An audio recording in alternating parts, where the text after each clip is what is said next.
حجاج بن یوسف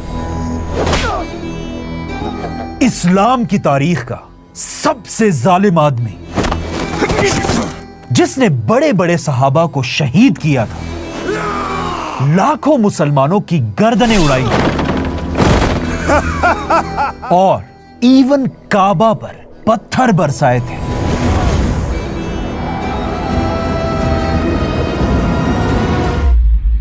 آپ صلی اللہ علیہ وسلم نے دو بہت ہی خطرناک لوگوں کے بارے میں پوری امت کو پہلے ہی بتا دیا تھا۔ آپ صلی اللہ علیہ وسلم نے فرمایا تھا کہ عرب کے بنو ثقیف قبیلے کے دو لوگ دنیا میں آئیں گے، ایک بہت بڑا جھوٹا ہوگا اور دوسرا اس قبیلے میں ایک بہت خطرناک قاتل، ایک مرڈرر پیدا ہوگا۔ تو اب اس جھوٹے آدمی کے بارے میں تو ڈیبیٹس ہوتی رہتی ہیں، لیکن اس خونی قاتل کو آج تک پوری دنیا اچھی طرح جانتی ہے، کیونکہ اس خونی قاتل کا نام تھا حجاج بن یوسف۔ حجاج کوئی ہماری تاریخ کا اچھا انسان نہیں۔ حجاج کے ہاتھوں سینکڑوں تابعین شہید ہوئے۔ And that tyrant is Al-Hajjaj bin Yusuf. حجاج بن یوسف آج سے 1400 سال پہلے ایک بہت ہی خطرناک دور میں پیدا ہوا تھا، کیونکہ حجاج جب پیدا ہوا اس وقت دنیا میں مسلمانوں کا پہلا فتنہ چل رہا تھا۔ آپ صلی اللہ علیہ وسلم کے بعد مسلمانوں نے کچھ ہی عرصے میں دنیا کا یہ سارا علاقہ فتح کر لیا تھا، اور حضرت عمر کی خلافت تک تو حالات بالکل صحیح جا رہے تھے، لیکن حضرت عمر کے بعد مسلمانوں کا پہلا فتنہ شروع ہوا۔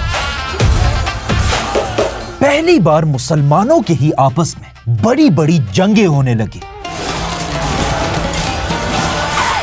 آخر آپ صلی اللہ علیہ وسلم کے 30 سال بعد خلافت راشدہ دنیا سے ختم ہو گئی، اور ایگزیکٹ اسی سال جس سال خلافت راشدہ ختم ہوئی، مکہ کے پاس ہی ایک علاقے طائف میں بنو ثقیف قبیلے میں ایک بچہ پیدا ہوا، جس کا نام رکھا گیا حجاج بن یوسف۔ بنو ثقیف طائف میں رہنے والا ایک چھوٹا سا قبیلہ تھا، اور یہ وہی قبیلہ تھا جس نے اس سب سے بہت سال پہلے آپ صلی اللہ علیہ وسلم پر طائف میں پتھر برسائے تھے، اور آپ صلی اللہ علیہ وسلم کو اتنا زخمی کیا تھا کہ آپ صلی اللہ علیہ وسلم کے جوتے خون سے بھر گئے تھے۔ آگے جا کر طائف کے اس قبیلے نے اسلام قبول کر لیا تھا، اور حجاج بن یوسف بھی اسی قبیلے کے اندر پیدا ہوا تھا۔ تو اب جس سال حجاج پیدا ہوا اسی سال دنیا میں مسلمانوں کی ایک نئی خلافت آ چکی تھی، امیہ خلافت۔ حجاج امیہ خلافت کے پہلے سال میں پیدا ہوا، اور حجاج کی فیملی ایک بہت ہی غریب فیملی تھی، اور حجاج کا باپ ایک عام قرآن کا ٹیچر تھا اور بچوں کو قرآن پڑھایا کرتا تھا۔ حجاج کا باپ چاہتا تھا کہ اس کا بیٹا حجاج بھی بڑا ہو کر قرآن کا ایک ٹیچر بنے، لیکن حجاج کو بچپن سے ان چیزوں سے زیادہ کچھ اور چیزوں میں انٹرسٹ تھا، فوج، طاقت اور تخت۔ جیسے جیسے حجاج بڑا ہو رہا تھا، آخر حجاج کو یہ موقع مل گیا، کیونکہ جیسے ہی حجاج کی عمر 20 سال ہوئی، امیہ خلافت کے پہلے خلیفہ حضرت معاویہ اس دنیا سے چلے گئے۔ لیکن حضرت معاویہ نے جانے سے پہلے ہی اعلان کر دیا تھا کہ ان کے بعد مسلمانوں کا نیا خلیفہ کون ہوگا۔ آف کورس ان کا بڑا بیٹا یزید۔ لیکن اس سے پہلے خلافت میں ایسا کبھی نہیں ہوا تھا، کیونکہ اس سے پہلے مسلمان اپنا خلیفہ خود چوز کرتے تھے۔ اسی لیے کچھ مسلمان یزید کے خلیفہ بننے سے بالکل بھی خوش نہیں تھے، اور ان میں دو سب سے بڑے نام تھے، حضرت امام حسین رضی اللہ عنہ اور عبداللہ بن زبیر رضی اللہ عنہ۔ ان دونوں صحابہ نے یزید کو خلیفہ ماننے سے کلیئرلی انکار کر دیا تھا، کیونکہ انہیں ڈر تھا کہ کہیں مسلمانوں کی یہ خلافت بادشاہت نہ بن جائے۔ لیکن جو بھی ہو، آخر یزید بادشاہ بن گیا، اور بادشاہ بنتے ہی یزید نے ایک ایسا کام کیا جسے آج تک مسلمان نہیں بھلا سکے، کربلا۔ آپ صلی اللہ علیہ وسلم کی فیملی اہل بیت کو بے رحمی سے شہید کیا گیا۔ کربلا کے ٹاپک پر ہم ویڈیو ضرور بنائیں گے، لیکن یہ اتنا مشکل ٹاپک ہے کہ اسے پورا ریسرچ کرنے میں کافی ٹائم لگے گا، تو تھوڑا حوصلہ رکھیں۔ اینی ویز، یزید کا خیال تھا کہ کربلا کے بعد اب حالات تھوڑے ٹھیک ہو جائیں گے اور بغاوتیں ختم ہو جائیں گی، لیکن ایسا نہیں ہوا، بلکہ بغاوتیں اور بھی زیادہ بڑھنے لگی۔ کربلا کے بعد یزید کے خلاف سب سے بڑی بغاوت مکہ اور مدینہ میں ہوئی، جہاں مکہ اور مدینہ کے صحابہ یزید کے خلاف کھڑے ہوئے اور یزید کو اپنا خلیفہ ماننے سے صاف انکار کر دیا۔ تو اب ان بغاوتوں کو کنٹرول میں رکھنے کے لیے یزید کو کچھ ایسے لوگوں کی ضرورت تھی جن کے اندر رحم نام کی کوئی چیز نہ ہو، جو مسلمانوں پر اتنا ظلم کرے کہ کوئی بھی مسلمان یزید کے سامنے اپنا سر نہ اٹھا سکے، چاہے وہ کوئی صحابی بھی کیوں نہ ہو۔ تو اب یزید ہر جگہ ایسے خطرناک اور ظالم لوگوں کو ڈھونڈنے لگا، اور کسی طرح یہ خبر طائف میں بیٹھے ہوئے ایک جوان 20 سال کے لڑکے تک پہنچی، حجاج بن یوسف۔ اور حجاج نے یہ سنتے ہی اپنی قرآن کی ٹیچنگ چھوڑ دی اور سیدھا جا کر یزید کی فوج میں ایک عام سولجر کی طرح شامل ہو گیا۔ جیسے ہی حجاج نے یزید کی فوج جوائن کی، یزید نے اپنی فوج کو مدینہ پر حملہ کرنے کا حکم دیا، اور حجاج بھی اس فوج میں مدینہ پر حملے کے لیے روانہ ہوا۔ اس سے آگے جو ہوا وہ ہماری سنی کتابوں میں ڈیٹیل سے لکھا ہوا ہے۔ یزید کی فوج نے مدینہ میں ہزاروں لوگوں کو شہید کیا اور مدینہ کے شہر کو ہی آگ لگا دی۔ مدینہ پر اتنا ظلم کرنے کے بعد اب یزید کو لگا کہ فائنلی بغاوتیں ختم ہو جائیں گی اور اب سارے صحابہ مجھے اپنا خلیفہ مان لیں گے، لیکن ایسا نہیں ہوا۔ مکہ میں رہنے والا ایک صحابی اب بھی یزید کے خلاف بہادری سے کھڑا تھا، اور اس صحابی کا نام تھا عبداللہ بن زبیر رضی اللہ عنہ۔ عبداللہ بن زبیر رضی اللہ عنہ نے مکہ میں باقی صحابہ کو بھی اپنے ساتھ ملایا اور یزید کے خلاف کھڑے ہوئے۔ اسی لیے یزید نے اب مدینہ سے فارغ ہو کر اپنی فوج کو مکہ پر بھی حملہ کرنے کا حکم دیا، جس کے بعد یزید کی فوج نے مکہ کو ہر طرف سے گھیر لیا۔ لیکن اس سے پہلے کہ یزید مکہ میں عبداللہ بن زبیر رضی اللہ عنہ کو شہید کرتا، اچانک خبر پہنچی کہ مکہ سے بہت دور دمشق میں بادشاہ یزید مر چکا ہے۔ اس ایک خبر نے پوری امیہ خلافت کو ہلا کر رکھ دیا، کیونکہ یزید بالکل اس ٹائم مرا تھا جب امیہ خاندان کے خلاف ہر طرف بغاوتیں ہو رہی تھیں، اور اب یزید کے مرتے ہی امیہ خلافت اپنی سب سے کمزور حالت تک پہنچی، اور حالات اور بھی زیادہ تب خراب ہوئے جب یزید کا بیٹا بھی بادشاہ بننے کے کچھ ہی دن بعد فوت ہو گیا۔ اب یزید کی نسل دنیا سے ختم ہو چکی تھی، اور امیہ خلافت کا اب اور کوئی بھی دوسرا خلیفہ نہیں تھا۔ اسی لیے یہاں پر ایک بہت بڑا چینج آیا۔ لوگ امیہ خلافت کو چھوڑ کر عبداللہ بن زبیر رضی اللہ عنہ کے ہاتھ پر خلافت کی بیعت کرنے لگے۔ یہاں سے سارے حالات بالکل بدلنے لگے، کیونکہ آہستہ آہستہ امیہ خاندان کی طاقت کم ہونے لگی، اور عبداللہ بن زبیر رضی اللہ عنہ مسلمانوں کے اصل طاقتور خلیفہ بننے لگے۔ ایجپٹ، عراق، ایران، حجاز، یمن، سب نے عبداللہ بن زبیر رضی اللہ عنہ کو اپنا نیا خلیفہ ڈکلیئر کیا، یہاں تک کہ عبداللہ بن زبیر رضی اللہ عنہ کے نام سے ایک نئی کرنسی بھی شروع ہو چکی تھی، اور کچھ دیر کے لیے واقعی میں ایسا لگنے لگا کہ امیہ خلافت اب ختم ہو جائے گی، اور ایک بار پھر دنیا میں خلافت راشدہ جیسی ایک نئی خلافت بنے گی، جس کا کیپٹل اس بار مکہ ہوگا۔ مسلمان خلیفہ عبداللہ بن زبیر رضی اللہ عنہ کے ہاتھ پر بیعت کرنے لگے، لیکن اب بھی امیہ خاندان کے کچھ وفادار لوگ ایسے تھے جنہوں نے حضرت عبداللہ بن زبیر کے ہاتھ پر بیعت نہیں کی، جن میں سب سے بڑا اور خطرناک نام تھا حجاج بن یوسف۔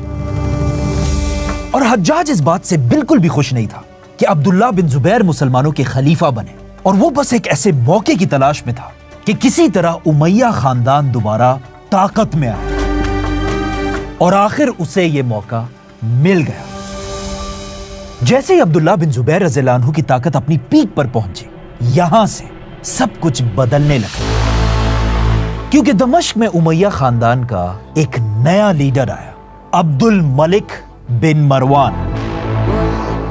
عبد الملک جب بادشاہ بنا، دنیا کے زیادہ تر مسلمان عبداللہ بن زبیر رضی اللہ عنہ کے ساتھ کھڑے تھے، اسی لیے عبد الملک کو پہلے ہی دن سے بہت ہی وفادار اور خطرناک جنرل کی ضرورت تھی، جو عبداللہ بن زبیر رضی اللہ عنہ کو ہرا سکے، اور آخر اسے یہ جنرل مل گیا۔ ایک دن عبد الملک نے اپنی فوج کو حکم دیا کہ سب ایک علاقے سے دوسرے علاقے کی طرف جاؤ، لیکن جب اس کی فوج تک یہ بات پہنچی، انہوں نے بادشاہ عبد الملک کی بات کو سیریس نہیں لیا اور آرام سے ادھر بیٹھے رہے اور آپس میں مذاق کرتے رہے۔ اچانک ان فوجیوں کے پاس حجاج بن یوسف آیا اور ان سے کہا، تمہیں پتہ نہیں ہے بادشاہ نے حکم دیا ہے، اٹھو اور چلو، کیوں یہاں پر بیٹھے ہوئے ہو؟ اٹھو اور چلو، کیوں یہاں بیٹھے ہو؟ یہ سن کر فوج کے لوگ حجاج پر ہنسنے لگے، بلکہ ایک نے تو حجاج کو گالی بھی دی۔ ابے چل اپنا کام کر۔ یہ سن کر حجاج کو غصہ آیا اور وہ وہاں سے چلا گیا۔ کچھ دیر بعد حجاج اپنے ساتھیوں کے ساتھ واپس آیا اور ان سب کو کوڑے مارنے لگا اور ان سب کے ٹینٹس کو آگ لگانے کا حکم دیا۔ فوجی ہر طرف بھاگنے لگے اور حجاج کی وجہ سے بادشاہ کے حکم کو ماننے لگے۔ وہاں کھڑے ایک آدمی نے یہ سب کچھ دیکھا اور سیدھا بادشاہ کے پاس جا کر اسے یہ ساری کہانی سنائی، اور پہلی بار بادشاہ عبد الملک کو حجاج بن یوسف کے بارے میں بتایا کہ ہماری فوج میں ایک ایسا آدمی ہے جو آپ کے حکم کے لیے کچھ بھی کر سکتا ہے۔ عبد الملک حجاج سے بہت امپریس ہوا اور اس نے حجاج کو اپنے پاس بلایا اور اسے صرف 30 سال کی عمر میں ایک عام سپاہی سے فوج کا ایک بڑا جنرل بنایا۔ اسی کے ساتھ سب سے پہلے عبد الملک نے حجاج کے ساتھ مل کر عبداللہ بن زبیر رضی اللہ عنہ کے سب سے بڑے صوبے کوفہ پر حملہ کیا، اور اس طرح عبد الملک اور حجاج نے عبداللہ بن زبیر رضی اللہ عنہ سے یہ سارا علاقہ چھین لیا، اور عبداللہ بن زبیر کا سب سے پاورفل صوبہ کوفہ، جسے آج ہم عراق اور ایران کہتے ہیں، ان کے ہاتھ سے نکل گیا۔ اب امیہ خاندان کے پاس دوبارہ طاقت آ چکی تھی اور انہوں نے یہ سارا علاقہ بھی فتح کر لیا تھا، لیکن اب بھی بنو امیہ کے لیے ایک بہت بڑا مسئلہ تھا، مکہ میں عبداللہ بن زبیر رضی اللہ عنہ۔ اسی لیے بغیر کوئی ٹائم ضائع کیے عبد الملک نے اپنے سارے جنرلز کی ایک میٹنگ بلائی، اور اس میٹنگ میں اپنے سارے جنرل سے پوچھا کہ تم میں سے کون ہے جو مکہ پر حملہ کرے؟ کون ہے جو مکہ پر حملہ کرے گا اور عبداللہ بن زبیر کو شہید کرے؟ لیکن جب عبد الملک نے اپنے جنرل سے پوچھا کہ مکہ پر کون حملہ کرے گا، تو سب ڈر کر خاموش رہے، کیونکہ کون اتنی بڑی بدنامی ہمیشہ کے لیے اپنے سر لے۔ عبد الملک نے دوبارہ پوچھا، لیکن پھر بھی سب خاموش رہے۔ آخر جب اس نے تیسری بار پوچھا تو آخر عبد الملک کے ایک جنرل نے اپنا ہاتھ اٹھایا اور کہا، میں جا کر مکہ پر حملہ کروں گا۔ میں ہی جاؤں گا مکہ کو فتح کرنے، بلکہ میں نے کل خواب دیکھا ہے کہ میں نے عبداللہ بن زبیر کی اپنے ہاتھوں سے کھال اتاری ہے۔ اور آف کورس عبد الملک کے اس جنرل کا نام تھا حجاج بن یوسف۔ یہ سن کر عبد الملک خوش ہوا اور حجاج کو ایک بڑی فوج دے کر مکہ پر حملے کے لیے روانہ کیا۔ جو میرے آقا کا حکم ہو میں وہ کروں گا۔ حجاج بن یوسف مکہ کی طرف روانہ ہوا اور مکہ کو ہر طرف سے گھیر لیا، لیکن حجاج کو اچھی طرح پتا تھا کہ وہ عبداللہ بن زبیر رضی اللہ عنہ کو تلواروں سے نہیں ہرا سکتا، کیونکہ عبداللہ بن زبیر رضی اللہ عنہ کے ساتھ بڑے بڑے صحابہ اور صحابہ کے بیٹے کھڑے تھے، اور حجاج کی فوج میں کوئی بھی صحابی نہیں تھا۔ اسی لیے حجاج نے مکہ کے پہاڑوں پر اپنے توپوں کو کھڑا کیا اور اپنے توپوں سے مسجد الحرام کے اوپر بمباری کرنا شروع کی۔ حجاج نے مسجد الحرام پر اتنے پتھر برسائے کہ ایک پتھر تو سیدھا جا کر کعبہ کو لگا، اور کہا جاتا ہے جیسے یہ پتھر کعبہ پر لگا